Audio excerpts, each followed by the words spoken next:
Hi friends అందరికీ, మీరు చూస్తున్నది సరోజ బ్లాగ్ ఛానల్. ఇగో నేను చికెన్ కట్ చేసే ఈ షెడ్ అయితే ఇళ్ళనే చికెన్ కట్ చేస్తాము. ఇక్కడ కోళ్ళేడు ఉన్నాయో చూపిస్తాను రండి.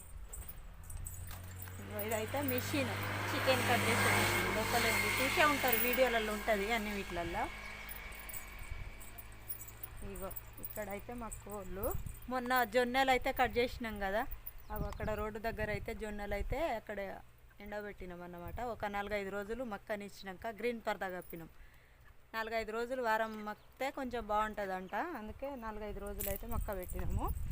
ఎగ్ ఇదైతే కోళ్ళ స్టాండ్, పైన చెట్టు ఉంది. చెట్టు ఉండడం వల్ల కొంచెం సేఫ్ అయితే అయింది కోళ్ళకి.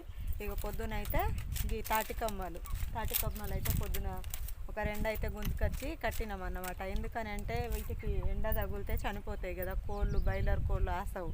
అసలుకే ఇప్పుడు ఏదో వ్యాధి వస్తుంది అని చెప్పేసి కోళ్ళు అయితే చనిపోతానే అంటారు. మా దగ్గర అయితే ఇంతవరకు కోళ్ళు ఏం చావలేదు, బాగానే ఉన్నాయి. కానీ ఇగో తాటికమ్మలు కప్పినాం కాబట్టి కొంచెం సేఫ్గానైతే ఉన్నాయి. చుట్టూ అడిపే కదా, మళ్ళీ రోడ్డు దగ్గర ఉండేసరికి రోడ్డు వేడి గాడుపంతా వీటికి తగిలి కొంచెం వేడిగానే ఉంటుంది కదా, మనమే తట్టుకోలేకపోతాం. ఈ కోళ్ళు ఏం తట్టుకుంటాయి. వీటికైతే ఊకే నీళ్లు కొట్టాలన్నమాట. నేనైతే ఇందాకనే కొట్టిన నీళ్ళు అయితే, ఊకే నీళ్ళు కొడితే కొంచెం మంచిగా ఉంటాయి అన్నమాట. ఎందుకంటే ఆ ఎండ అనేది తగలకుంటుంటుంది. ఇగో ఈ విధంగానైతే ఉంటుంది.